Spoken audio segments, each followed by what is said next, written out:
EU settlement sir क्या है, EU visa क्या है।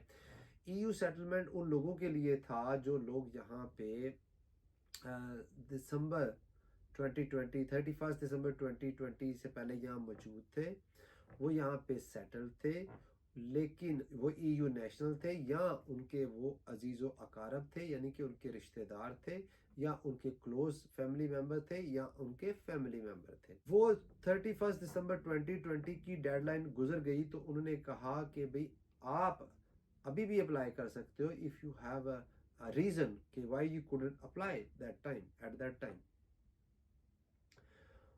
और होता ये था क्योंकि ऑलरेडी पीपल जहाँ सेटल थे, तो उनको काम की वजह से प्रॉब्लम ना हो, आने जाने की वजह से प्रॉब्लम ना हो, जीपी की प्रॉब्लम ना हो, तो उन्होंने कहा फौरी तौर पे उनको वो सारे राइट्स दे दिए जाते थे जो एक यहाँ पे सेटल्ड पर्सन के पास या प्री सेटल्ड पर्सन के पास मौजूद होते थे। जैसे ही आप एप्लीकेशन करते थे तो आपको एक सर्टिफिकेट ऑफ एप्लीकेशन आ जाता था, जिसके अंदर ये कहा जाता था कि you are allowed to work, you are allowed to travel if you want to, you are.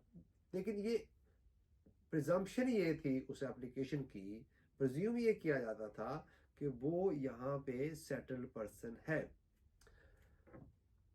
उसको किया गया अब्यूज बहुत ज़्यादा आफ्टर दैट, और ये कहा गया कि अब आपकी एप्लीकेशन हम डाल देंगे और आपको उसका जवाब जो था, क्योंकि उस वक्त बहुत ज़्यादा एप्लीकेशंस मौजूद थी, तो साल 1.5 साल लग जाता था।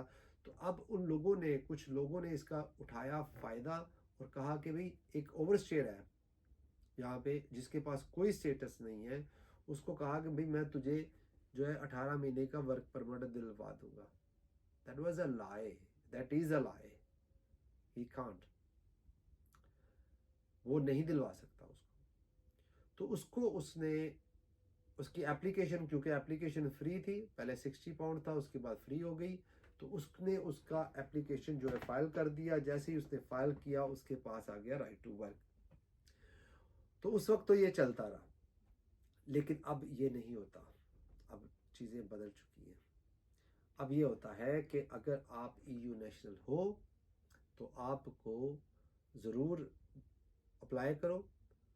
आपके पास पहले राइट टू वर्क चल रहा होगा, वो कंटिन्यू रहेगा, और उसके बाद आप बायोमेट्रिक पे जाओगे, आपको एक सर्टिफिकेट ऑफ एप्लीकेशन आ जाएगा और उसके ऊपर आपको राइट टू वर्क सब कुछ मिल जाएगा।